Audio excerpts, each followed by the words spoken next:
Hello दोस्तों everyone, एक बार फिर से हमारे यूट्यूब चैनल पे आप सभी का स्वागत है। तो प्यारे बच्चों, आज हम पढ़ेंगे आपके लिए ऐसा टॉपिक लाया है जो आने वाले एग्जाम के लिए बहुत ही महत्वपूर्ण है, भारत की जलवायु।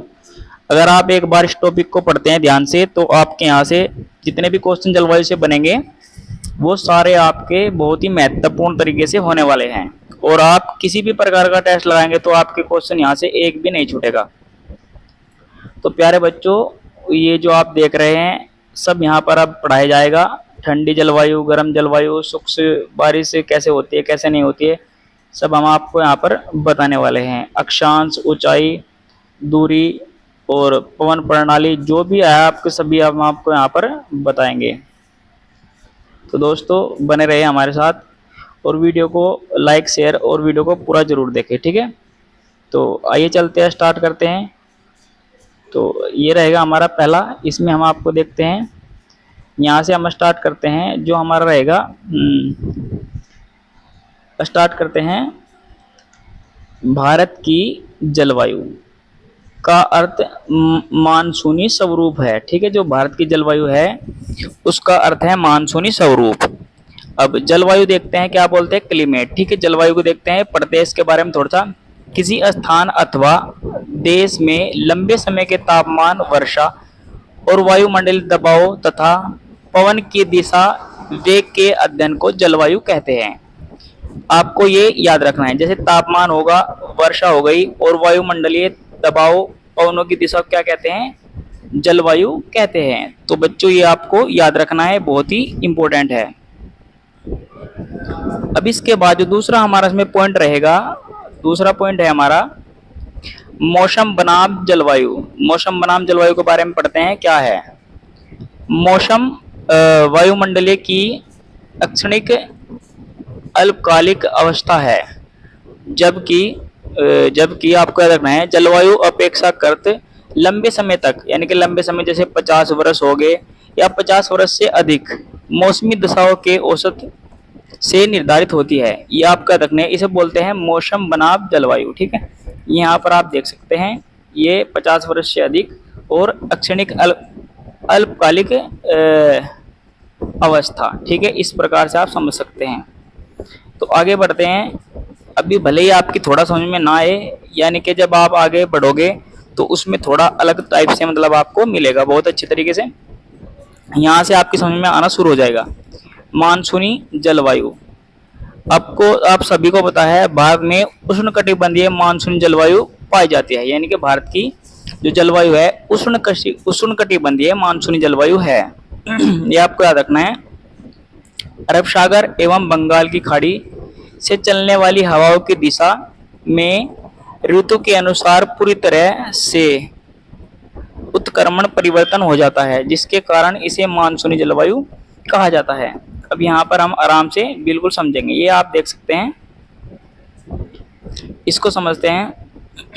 ये जो यहाँ पर है शीत ऋतु, यानी कि दिसंबर और फरवरी का महीने में पवनें स्थल से समुद्र की ओर चलती है, ठीक है। यानी कि ये आपका स्थल है, स्थल से किधर जाएगी, समुद्र की ओर चलेगी।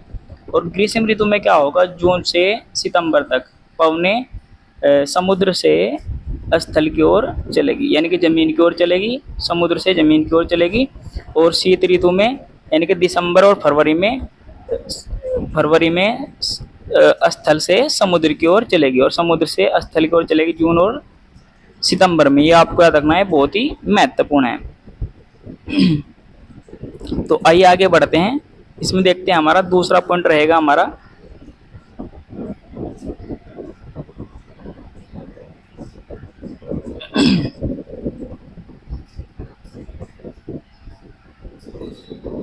देखते हैं दूसरा पॉइंट, जलवायु में प्रादेशिक विभिन्नताएं। कौन कौन सी विभिन्नताएं जलवायु में पाई जाती है, सिर्फ हम ओनली यहाँ से पढ़ना स्टार्ट करते हैं। यहाँ से देखते हैं, ये जो लिखा हुआ है तापमान में विभिन्नताएं।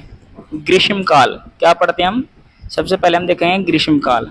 गर्मियों में जहाँ पश्चिमी राजस्थान, आपका रखना है पश्चिमी राजस्थान का जो टेम्परेचर है वो 55 डिग्री कितना होता है, पश्चिमी राजस्थान का टेम्परेचर 55 डिग्री सेल्सियस तक पहुंच जाता है, ठीक है। ये आपका रखना है। और उसी समय अरुणाचल प्रदेश, किसका, अरुणाचल प्रदेश के तवांग, अरुणाचल प्रदेश के तवांग जिले का जो टेम्परेचर है 19 डिग्री, कितना रहता है, 19 डिग्री सेल्सियस रहता है। ठीक है, इतना अंतर है, आप देख सकते हैं, बहुत ही इंपॉर्टेंट है। यह है ग्रीष्मकाल की तापमान की बात। ठीक है, अब हम देखते हैं शीतकाल। क्या देखेंगे, जो शीतकाल है उसकी बात देखते हैं। सर्दियों में लद्दाख के दार्स का तापमान, जो लद्दाख है इसके दार्स का तापमान कितना रहता है, -45 डिग्री सेल्सियस तक रहता है।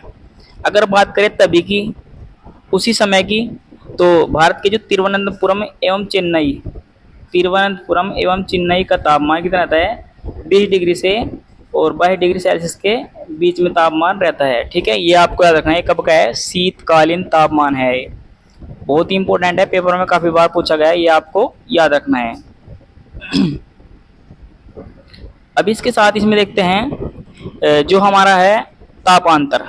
तापांतर को आप ध्यान रखेंगे, बहुत इंपॉर्टेंट है। थार के मरुस्थल में दैनिक तापांतर सबसे अधिक पाया जाता है। ठीक है, अगर कोई पूछे तापांतर सबसे अधिक कहाँ पाया जाता है, तो पाया जाता है थार के मरुस्थल में तापांतर सबसे अधिक पाया जाता है। ठीक है, ये आपको याद रखना है। दिन का तापमान कितना होता है, 50 डिग्री सेल्सियस, याद रखेंगे, दिन का तापमान होता है 50 डिग्री सेल्सियस, और वहीं रात का तापमान 15 डिग्री सेल्सियस से 20 डिग्री सेल्सियस तक रहता है, थार के मरुस्थल का तापमान। ये आपको याद रखना है, बहुत ही इंपॉर्टेंट है तापांतर। अब इसके बाद देखते हैं, इसमें हमारा जो है, हमारा यह है वर्षा में भिन्नता, यानी कि वर्षा में क्या क्या अलग होता है, क्या क्या अलग पाया जाता है, ये आप देखते हैं। इसमें देखते हैं रूप में अंतर, जो वर्षा है उसके रूप में अंतर देखते हैं। इसमें लिखा हुआ है हिमालय के पर्वतीय क्षेत्रों में वर्षण, हिमपात, बर्फबारी, आप समझते हैं बर्फबारी यानी कि बर्फ वाली वर्षा होती है। ठीक है, जो बचे भाग है उनमें, जो बचे भाग है जैसे कि ये हमारे बचे भाग है, उनमें बूंदों वाली वर्षा होती है, ये आपको याद रखना है। जैसे यहाँ पर देखते हैं मात्रा में अंतर, मेघालय की खासी पहाड़ियों में स्थित मासिनराम में औसत वार्षिक 1080 सेंटीमीटर, यानी कि विश्व में सबसे अधिक वर्षा वाला जो राज्य है मेघालय है। और पहाड़ी की बात करें खासी है। अगर बात करें गांव की तो मासिनराम गांव है, ये आपको याद रखना है। ठीक है, चेरापूंजी भी आप याद रख सकते हैं, शहर है चेरापूंजी, गांव है मासिनराम, ये भी आप याद रख सकते हैं।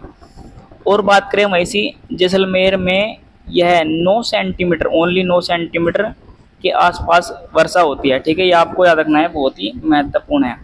वर्षा में अंतर देख सकते हैं, मेघालय का मासिनराम 1080 सेंटीमीटर वर्षा होती है, और जैसलमेर राजस्थान का जो जैसलमेर शहर है उसमें कितनी होती है, 9 सेंटीमीटर ओनली वर्षा होती है, ये आपको याद रखना है, बहुत ही इंपॉर्टेंट है।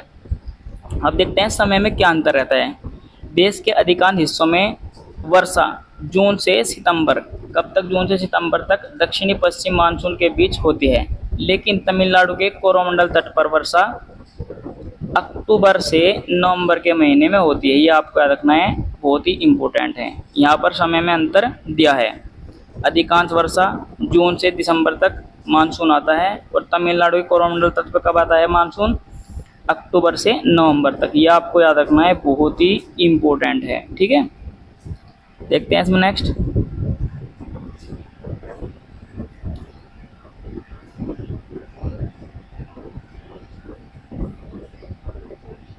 तो प्यारे बच्चों, सबसे इम्पोर्टेंट चीज़ ये समझनी है, हम अभी आपको समझाते हैं। ये देखते हैं बंगाल की खाड़ी की शाखा, बंगाली खाड़ी की शाखा देखते हैं कौन कौन सी है, मतलब किस तरीके से बारिश होती है। यह शाखा म्यांमार के तट और बांग्लादेश से टकराती है।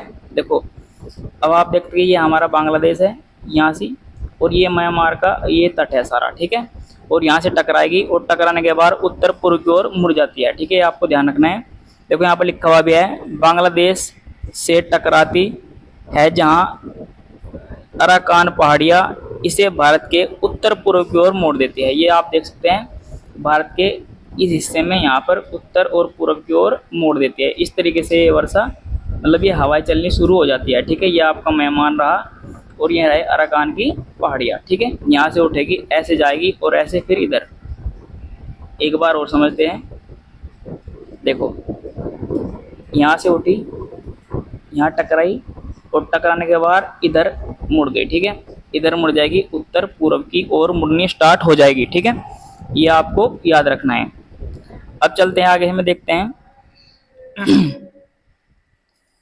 यहाँ पर लिखा हुआ है इसकी एक उपशाखा मेघालय की गारो खासी जयंतिया पहाड़ियों से टकराकर मानसीराम में विश्व में सबसे अधिक वर्षा करती है। ये आप देख सकते हैं, मैंने अभी पहले बताया था विश्व में सबसे अधिक वर्षा वाला राज्य मेघालय है। ये आपको याद रखना है। और यहाँ से टकराकर वर्षा करेगी गारो खासी और जयंतिया में वर्षा सबसे अधिक हो जाएगी। ये इसकी उपशाखा है, ये आपको याद रखना है।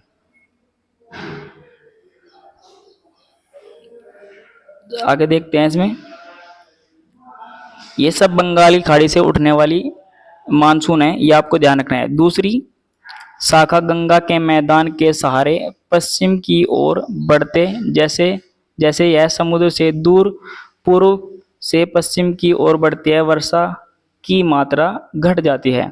देखो जैसे पश्चिम की ओर बढ़ेगी, पहले कितनी हो जाएगी पटना की ओर 119 सेंटीमीटर, जैसे ही दूर जाएगी प्रयागराज 76 सेंटीमीटर, और दूर जाएगी दिल्ली कितना हो जाएगी 56 सेंटीमीटर। यानी कि धीरे धीरे जब जितनी दूर चली जाती जाएगी उतनी दूर घट जाएगी वर्षा की मात्रा, उतनी सेंटीमीटर घटती चली जाएगी जितनी दूर जाना स्टार्ट हो जाएगा मानसून। ठीक है। मानसून विच्छेद, दक्षिणी पश्चिम मानसून काल में यह एक बार वर्षा होने के बाद कुछ सप्ताह तक वर्षा न हो तो उसे दक्षिणी मानसून विच्छेद कहते हैं। ठीक है।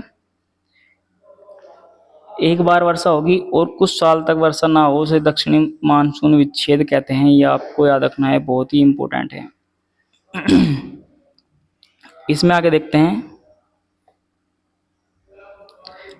ग्रीष्म ऋतु मार्च से मई यानी कि जो गर्मियों की वर्षा है उसके बारे में जानते हैं। सूर्य के उत्तरायण होने से देश के आंतरिक भागों में अत्यधिक गर्मी पड़ती है। दक्कन के और मध्य भारत में तापमान कितना रहता है, ये रहता है 38 डिग्री सेल्सियस से 43 डिग्री सेल्सियस तक रहता है, पहुंच जाता है। ये आपको याद रखना है। उसके बाद इसमें जो दिया है, ये प्रश्न बहुत पूछा जाता है बार बार, लू क्या होती है। लू क्या होती है, उत्तर और उत्तर पश्चिमी भारत के गंगा के मैदान के समय चलने वाली अत्यधिक गर्म शुष्क और धूल भरी हवा को लू कहते हैं। ये आपका रखना है, बहुत ही इंपॉर्टेंट है। जो गंगा नदी में चलती है कौन कौन सी, एक तो गर्म हवा, शुष्क हवा और धूल भरी जो हवा चलती है उसे क्या कहते हैं, उसे लू कहते हैं। क्या कहते हैं, लू कहते हैं। ये आपको याद रखना है, बहुत ही इंपॉर्टेंट है। अब इसमें देखते हैं स्थानीय तूफान। ग्रीष्म ऋतु के अंत में स्थानीय कारणों से विनाशकारी तूफान और वर्षा होती है। ठीक है। कौन कौन से थे आप देखेंगे, आम वर्षा, मैंगो सोवर इसे कहा जाता है। कर्नाटक एवं केरल में पूर्व मानसूनी वर्षा जो आम को जल्दी पका देती है। ठीक है। यह आम के लिए लाभदायक वर्षा है, इसे आम वर्षा कहा जाता है। कर्नाटक एवं केरल में पूर्व मानसूनी वर्षा के रूप में चलती है। यह आप याद रख सकते हैं। फूलों वाली बौछार, केरल और निकटवर्ती क्षेत्रों में कहवा कॉफी आपने पी है के फूल को खिलाने वाली वर्षा, जो कॉफी का फूल है जो बनता है उसको खिलाने वाली वर्षा इसे कहा जाता है, इसे बोलते हैं फूलों वाली बौछार। ठीक है। ये आप याद रखेंगे, बहुत ही इंपॉर्टेंट है। ये आप देख सकते हैं इधर, काल बैसाखी, पश्चिमी बंगाल और असम में चलने वाली भयंकर विनाशकारी कड़वा करता वर्षा वाली पवनों जो चाय, पटसन और चावल के लिए उपयोगी है। असम में इसे बारदोली छीड़ा कहा जाता है। ठीक है। ये आप याद रखेंगे, बहुत ही इंपॉर्टेंट है। ये चावल, कहवा और पटसन को मतलब इनके लिए लाभदायक है, इन्हें पकाती है जल्दी। ठीक है। आगे देखते हैं इसमें,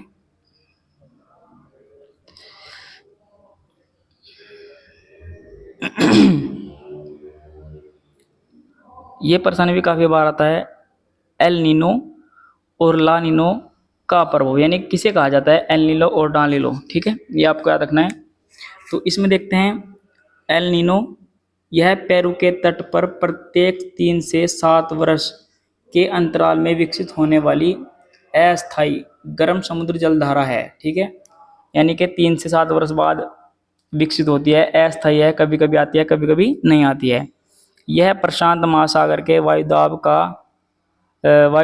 को बदलकर भारतीय मानसून की तीव्रता को शिथिल कमजोर कर देती है, जिससे सूखे की स्थिति उत्पन्न हो जाती है। ये आपका रखना है। देखते हैं, ये गर्म जलधारा है और यह है आपका प्रशांत महासागर। ठीक है, ये देख सकते हैं प्रशांत महासागर, ये पेरू तट है, ये पेरू तट है। और यहाँ से उठने के बाद ये क्या कर देगी, इसे कमजोर कर देगी। और ये इंडोनेशिया, इंडोनेशिया की राजधानी है जकार्ता।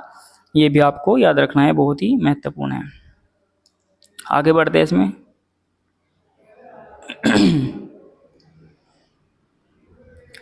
इसमें देखते हैं ला नीना। ठीक है, ला नीना देखते हैं, इसके बारे में पढ़ते थोड़ा। इसके कारण मध्य एवं पश्चिमी प्रशांत महासागर में तापमान सामान्य से काफ़ी नीचे गिर जाता है। ठीक है, तापमान सामान्य था और काफ़ी नीचे गिर जाता है क्योंकि ठंड बहुत ज़्यादा होती है। ठीक है, पवनें प्रबल हो जाती है और ला नीना की स्थिति बनने से भारत में अच्छी और अत्यधिक वर्षा होती है। ठीक है, ला नीना भारत के लिए क्या है, लाभदायक है, क्योंकि इससे अच्छी वर्षा होती है और अच्छी दशा उत्पन्न होती है। ठीक है, ला नीना भारत के लिए बहुत ही इंपॉर्टेंट है, ये आप याद रखेंगे। ये पेरू तट है, हमने पहले बताया। और ठंडी समुद्री जलधारा और प्रशांत महासागर इंडोनेशिया। एल नीलो गर्म जलधारा है और ला नीलो ठंडी समुद्री जलधारा है, जो भारत के लिए इंपॉर्टेंट है, ये आपको याद रखनी है। दोनों में यही अंतर है। अब देखते हैं दक्षिणी दोलन। प्रशांत महासागर के तहाती और हिंद महासागर के पीटर डार्विन के बीच वायुदाब के इस नियतकालीन, ये छोड़ दे, ये कोई इंपॉर्टेंट नहीं है। दक्षिण दोलन हमारा कोई खास नहीं है, ये इतना खास पेपर में नहीं आता है। देखते हैं नेक्स्ट। इसमें जब हम नेक्स्ट देखेंगे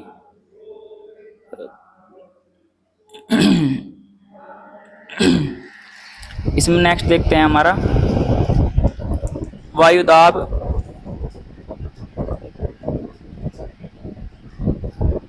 नेक्स्ट है हमारा वायुदाब एवं पवन संबंधित कारक। ठीक है, अब हम देखेंगे पवने। सबसे पहले देखते हैं हम धरातलीय वायुदाब। सर्दियों में तिब्बत हिमालय के उत्तर में उच्च वायुदाब केंद्र बनता है, जिससे पवन भारतीय उपमहाद्वीप निम्न वायुदाब की ओर चलती है। ठीक है, ये आप देख सकते हैं, ऐसे चलेगी, यानी कि उपमहाद्वीप किसे कहा जाता है, निम्न वायुदाब इधर चलेंगे तिब्बत। ठीक है, कब चलेगी धरातलीय वायुदाब, शीत ऋतु के क्रियाविधि, शीत ऋतु के समय उपमहाद्वीप कहा जाता है दक्षिणी भारत को। ठीक है, ये आपको याद रखना है। जेट प्रवाह, आपको सिर्फ पॉइंट याद रखने हैं। ये अक्षोभ मंडल में अत्यधिक ऊंचाई 12,000 मीटर से अधिक ऊपर चलने वाली तीव्र पश्चिमी हवा है। जेट प्रवाह से कहते हैं जो 12,000 मीटर से ऊपर चलेगी, उसे जेट प्रवाह कहते हैं। और इसकी जो गति है, सर्दियों में इसकी गति 184 किलोमीटर प्रति घंटे की रफ्तार से होती है, इसे जेट प्रवाह कहते हैं। ये आपको याद रखनी है, इसमें इतना ही इम्पोर्टेंट है, बाकी कुछ इम्पोर्टेंट नहीं है। अब देखते हैं पश्चिमी चक्रवातीय विक्षोभ। भूमध्य सागर पर उत्पन्न होने वाले शीतोष्ण कटिबंधीय चक्रवात पश्चिमी जेट प्रवाह द्वारा भारत के उत्तर पश्चिम भागों में प्रवेश करते हैं। किसके द्वारा, जेट प्रवाह के द्वारा भारत के उत्तर पश्चिम भागों में प्रवेश करते हैं। इनसे शीतकाल में पंजाब, हरियाणा, दिल्ली में होने वाली वर्षा रबी की फसल, जो रबी की फसल है उसके लिए क्या होती है, लाभदायक होती है। अगर हम इसे एक बार और समझते हैं, इसमें क्या है, जो हमारा है भूमध्य सागर, और इसमें जो जेट प्रवाह होते हैं, इसके कारण उत्तर पश्चिम भारत के उत्तर पश्चिम में क्या आते हैं, मानसून आते हैं, जो रबी की फसल के लिए क्या होते हैं, लाभदायक होते हैं। या बहुत ही इंपॉर्टेंट होते हैं, ये आपको याद रखना है।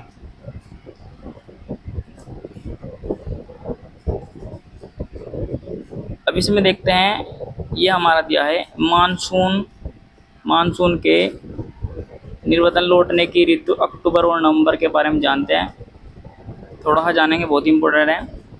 सितंबर के अंत में सूर्य के दक्षिणायन होने से गंगा के मैदान में निम्न दाब कमजोर होकर दक्षिण की ओर खिसकने लगता है, मानसून पीछे हटने लगते हैं। सितंबर के प्रथम सप्ताह में यह पश्चिमी राजस्थान से लौटना शुरू हो जाता है। ठीक है, ये आपको याद रखना है, बहुत ही इंपॉर्टेंट है। ये आप पढ़ सकते हैं, इतना कोई खास नहीं है। ठीक है, इसमें आगे देखते हैं। ये बहुत इंपॉर्टेंट चीज़ है जो याद रखने योग्य है, जो पेपर में हमेशा पूछी जाती है। इसमें दिया है कोपेन कोड, जलवायु का प्रकार, भारत से संबंधित क्षेत्र। ठीक है, AMW कोपेन कोड दिया है, लघु शुष्क ऋतु वाला मानसून। AMW किसे कहते हैं? लघु शुष्क ऋतु वाला मानसून होता है, और ये गोवा के दक्षिण में भारत के पश्चिमी तट पर चलता है या पाया जाता है। ऐसे आप याद रख सकते हैं, बहुत इंपॉर्टेंट है। AS शुष्क ग्रीष्म ऋतु वाला मानसून। AS क्या है? शुष्क ग्रीष्म ऋतु वाला मानसून है, जो तमिलनाडु के कोरोमंडल तट पर चलता है या पाया जाता है। ठीक है, इस प्रकार से आप याद रख सकते हैं। AW उष्णकटिबंधीय सवाना प्रकार। यह आप याद रख सकते हैं, कर्क रेखा के दक्षिणी में प्रायद्वीप पठार का अधिकांश भाग यहाँ पर ये होता है। ठीक है, देखते हैं नेक्स्ट। BSHW अर्ध शुष्क स्टेपी जलवायु। उत्तर पश्चिमी यानी कि गुजरात, पश्चिमी राजस्थान और पंजाब के कुछ भागों में ये जलवायु चलती है। इस तरीके से आप याद रख सकते हैं। BWHW गर्म मरुस्थल, राजस्थान का सुदूर पश्चिमी भाग में ये चलती है या पाई जाती है। ये आपको याद रखना है। CWG शुष्क शीत ऋतु वाला मानसून। ये कहाँ पाया जाता है? इस प्रकार से पूछा जाएगा, कहाँ पाया जाता है? गंगा के मैदान, पूर्वी राजस्थान, उत्तर मध्य प्रदेश और उत्तर पूर्वी भारत के अधिकांश भाग में पाया जाता है। इस क्षेत्र में पाया जाता है, याद रखना है आपको, बहुत इंपॉर्टेंट है। DFC याद रखेंगे। DFC लघु ग्रीष्म ठंडी और शीत ऋतु प्रकार, अरुणाचल प्रदेश। बहुत इंपॉर्टेंट है। DFC ऋतु कहाँ पाई जाती है? पाई जाती है अरुणाचल प्रदेश में। इस तरीके से आपको याद रखनी है, बहुत ही इंपॉर्टेंट है। जो हमारी लास्ट वाली है, ये हमारी ई ध्रुवीय प्रकार की जलवायु कहाँ पाई जाती है? जम्मू कश्मीर, लद्दाख, हिमाचल प्रदेश, उत्तराखंड। ई ध्रुवीय प्रकार की जलवायु कहाँ पाई जाती है?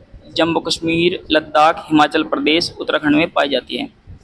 इस प्रकार से आपको याद रखनी है। तो दोस्तों, ये थी हमारी आज की वीडियो। अगर आपको हमारी वीडियो अच्छी लगी हो तो हमारे चैनल को सब्सक्राइब कीजिए, वीडियो को लाइक कीजिए, ज़्यादा शेयर कीजिए। धन्यवाद।